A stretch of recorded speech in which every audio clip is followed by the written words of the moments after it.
저희가 회사를 다니면 연봉계약서든 근로계약서든 회사랑 계약을 하잖아요. 근데 제가 정말 다행인 게 제 근로계약서에 이 문구가 없어서 1년 만에 월급을 2배로 늘릴 수 있었어요. 이 문구가 뭔지 말씀드리기 전에 제가 왜 이 근로계약서를 다시 뒤져보고 구체적으로 찾아보게 된 계기를 먼저 말씀드려 볼게요. 그래야 훨씬 이게 중요하구나라고 생각이 드실 거예요. 그리고 제가 생각하는 이 원리가 맞다고 생각이 드신다면 당장 근로계약서를 한번 확인해 보세요. 제가 한 5년 차쯤 되었을 때죠. 듣고 계시는 많은 직장인분들은 무조건 공감하실 텐데 5년쯤 되면 회사 다니는 거에 대한 현태가 아주 세게 오죠. 이게 사람마다 오는 시기가 좀 다르겠지만 대부분은 비슷한 생각을 하는 것 같아요. 어렸을 때 가졌던 어떤 꿈을 목표로 열정적으로 달리는 그런 현실이 아닌 그냥 단순히 회사의 부속품 같은 느낌? 매일 똑같이 반복되면서 삶의 의미를 찾기 힘든 그런 상황. 이런 생각 때문에 회사 생활에 대해 다시 한번 생각해보는 그런 시기를 겪게 되죠.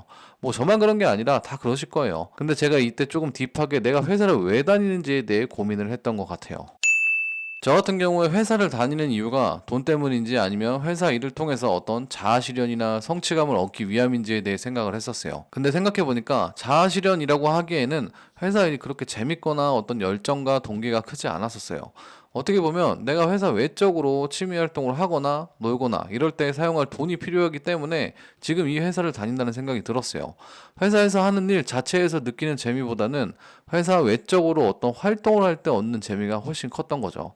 결국 까놓고 이야기해서 돈 때문에 회사를 다닌 거예요. 누구는 돈 밝히면 안 된다. 뭐 이런 소리 하지만 저는 그건 아니라고 생각했어요. 오히려 돈을 추구 안 하는 척 하면서 남 월급 궁금해하고 월급 명세서 잘못 나오면 딴지 걸고 뭐 이렇게 하는 게 훨씬 나쁜 거라 생각했어요. 그래서 이 회사 내에서 돈을 더 많이 버는 방법이 무엇이 있는지 생각해 보니 당연히 진급하는 거 이것밖에 없겠다 싶었어요.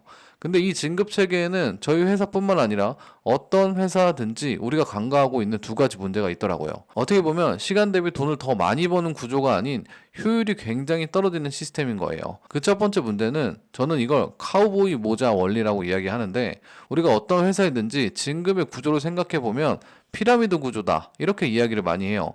진급을 하면 할수록 진급할 인원이 작아지는 구조이죠. 근데 요즘은 점점 피라미드 구조가 아니라 이 카우보이 모자처럼 어느 시점의 진급까지는 웬만하면 진급을 다 시켜줘요. 그리고 위로 갈수록 줄어드는 게 아니라 갑자기 병목 현상처럼 진급자가 급격히 줄어드는 그런 구조로 되어 있다는 거예요. 실제로 GPT나 고용노동부 데이터를 찾아봐도 사원에서 대리 진급하는 비율이 60%라고 하면 대리부터 책임 진급이 30%로 급격히 하락하고 그 다음은 20% 이런 식으로 병목 현상이 나타나는 구조로 되어 있다는 거예요. 근데 이 구조가 피라미드 구조보다 더 문제인 것은 경쟁을 더욱 심화시켜 준다는 거예요. 우리가 고속도로에서도 5차선으로 달리다가 갑자기 2차선으로 달리면 차가 막히는 것처럼 진급도 잘 되다가 병목 현상처럼 어느 순간부터 늦어지고 안 되는 확률이 높아진다는 거죠. 그리고 두 번째 문제는 이렇게 힘들게 진급을 해도 연봉 상승률이 점점 작아진다는 거예요. 분명 연봉이 더 높기 때문에 많이 받는 거라고 생각하지만 상승률로만 봤을 때는 훨씬 적어져요. 이건 사람인에서 직급별 평균 연봉 상승을 보여주는 데이터인데 각 진급당 연봉 상승이 전부 다 1,000만 원에서 1,200만 원 정도로 비슷하단 말이죠. 그렇다는 건 연봉 상승률로 치면 과장에서 차장으로 넘어가는 연봉 상승률보다 사원에서 주임으로 넘어가는 상승률이 훨씬 높다라는 뜻이죠. 밑에 직급이 연봉은 적은데 같은 1,000만 원이 상승했다는 건 당연히 상승률이 훨씬 높다라는 거니까요. 아무래도 직급이 높아지면 회사에서 일하는 시간이 더 많아지는데 연봉 상승률이 적어진다? 어떻게 보면 시간 대비 효율이 안 나온다고 표현할 수 있는 거예요. 내 노동력을 정확히 인정받지 못하게 되는 거죠. 이런 측면에서 봤을 때 진급은 절대값, 즉 돈을 더 버는 측면에서는 맞지만 시간과 노력의 기여비용이 들어간다는 측면에서는 돈을 더 번다고 할 수 없게 되는 거예요. 돈을 더 많이 버는 측면보다는 더 안정적이게 된다라는 말이 맞는 것 같아요. 그래서 이러한 두 가지 문제 때문에 돈을 더 버는 측면에서는 진급보다는 오히려 나만의 피라미드를 한 개 더 만드는 게 훨씬 낫겠다 생각이 들게 된 거죠. 왜냐면 우리가 회사에 들어가기 전에는 연봉이 0원이었는데 회사에 들어오면서 몇 천만 원의 연봉이 한 번에 생기잖아요. 어떻게 보면 연봉 상승률로 치면 0원에서 처음 4원이 됐을 때 가장 높은 상승률뿐만 아니라 가장 높은 연봉을 한 번에 얻을 수 있게 되는 거죠. 그럼 회사의 피라미드는 그냥 그대로 두고 피라미드를 한 개 더 만들게 되면 위에서 말한 0원에서 몇 천만 원, 몇 백만 원이 한 번에 생기기 때문에 진급보다 훨씬 높은 상승률과 월급을 받을 수 있게 되는 거예요. 그리고 우리가 돈을 벌 때 500만 원에서 600만 원으로 늘리는 것은 굉장히 어려운데 0원에서 100만 원을 버는 거는 훨씬 쉽기 때문에 이 방식이 훨씬 효과적이에요. 이게 미시경제학에서 자주 언급하는 한계 수입 체감의 법칙과 같은 원리인데, 시장 진입 초반에는 노동력을 추가하면 생산량이 늘어나면서 수입이 쉽게 늘어나요.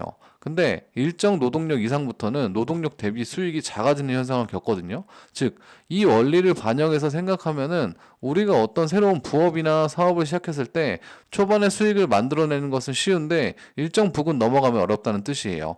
제가 아까 새로운 피라미드를 만든다는 게 나만의 부업이나 사업을 회사 다니면서 하는 것을 뜻하게 되고, 이 피라미드에 진입해서 수익을 만들어내는 노력과 시간이 회사 안에서 진급을 올려가면서 돈을 버는 노력과 시간 대비 더 효율적이라는 거죠. 그럼 이렇게 되는 거죠. 회사에서 누구나 할 수 있는 진급 수준까지만 해놓으면 보통 300만 원에서 400만 원 수준 그 사이가 될 거예요. 그리고 진급하기 위해서 쓰는 시간과 노력을 사이드 프로젝트에 쓰는 거죠. 그럼 한계 수입 체감의 법칙 원리를 적용하면 0원에서 200만 원 그 초반 수익은 쉽기 때문에 누구나 추가로 만들어낼 수 있겠죠. 그렇게 되면 제 월급이 300이라고 하고 사이드 프로젝트로 200만 원을 얻게 되면 현금 흐름은 총 500만 원을 벌 수 있는 거예요. 이 방식이 회사에서 300만 원 월급을 받던 사람이 진급을 통해서 500을 받게 만드는 방식보다 훨씬 쉬운 방법이라는 거죠. 그리고 여기서 더 중요한 건 진급은 내 노력으로 해결할 수 없는 영역이 있다는 점이에요. 회사 내에 여러 사람들에 의해서 평가받게 되는 거고, 그게 실제 내 실력과는 무관한 영역도 굉장히 많아요.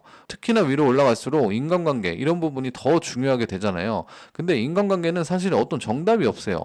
내 주위에 어떤 사람들이 있냐에 따라 행동 방식이 바뀌는 거기 때문에 어떻게 보면 운의 요소가 높다라는 거죠. 만약 진급을 목표한다고 해봅시다. 실적을 채워요. 그럼 무조건 올라가나요? 아니죠. 평가에 영향을 주는 수많은 사람들과 인간관계를 만들면서 인사평가에 반영시키려고 노력해야죠. 안 좋은 말로 싸워싸워 해야 한다는 거예요. 이게 회사의 규모가 크면 클수록 훨씬 더 심해지고요. 반면 나만의 사업이나 부업은 내 노력의 투입량과 일직선으로 연결되어 있어요. 내가 오늘 퇴근하고 콘텐츠 한 개 만들 거 두 개 만들면 내 상품에 다가오는 사람이 더 많아지고, 그럼 당연히 판매할 확률이 높아지는 그런 것처럼요. 어떤 불확실성이라는 게 없는 영역인 거죠. 특히 작은 수익 100만 원에서 200만 원 정도에서는요. 즉 결론적으로 이야기하자면 진급을 하면서 돈을 버는 것보다 어느 정도의 진급까지 하고 나서 나만의 파이프라인을 따로 시작하고 구축하는 게 훨씬 효율이 좋다라는 거예요. 근데 이걸 하려고 하면 결국 근로계약서나 사교에 겸업금지라는 문구가 있는지 잘 확인해야겠죠. 겸업금지라는 조건이 있는데 사업자 내고 부업이나 사업을 하다가 걸리게 되면 조금 문제가 될 수 있어요. 다행인 건 겸업금지라고 쓰여 있어도 내가 사업자를 냈다고 그걸 알 수 있는 방법은 사실상 회사 측에서는 없습니다. 그래도 혹시 모르니 그런 조항이 있는지 꼭 확인하시고 추가적인 파이프라인을 만드시면 좋을 것 같습니다. 저 같은 경우 이 원리를 이용해서 제 현금 흐름은 총 3가지 파이프라인으로 나누어서 구축하고 발전시키고 있고, 아무래도 제가 회사를 진급했을 때의 돈보다는 현재 더 많은 돈을 받고 있는 상황을 만들 수 있었어요. 이야기하다 보니 파이프라인을 3개로 나누어서 월 1000만 원을 어떻게 만드는지 그런 부분에 대해 이야기해도 재밌을 것 같네요. 평범한 직장인이 현명하게 자본주의를 이겨낼 수 있는 그 모습을 실시간으로 보고 싶으신 분들은 뭘 해야 할까요? 제가 그 과정들을 경험했던 것들, 앞으로 경험할 것들에 대한 다양한 기록들을 공유 드릴 테니 궁금하신 분들은 구독을 눌러주세요. 오늘은 여기까지고요. 좋은 하루 되세요.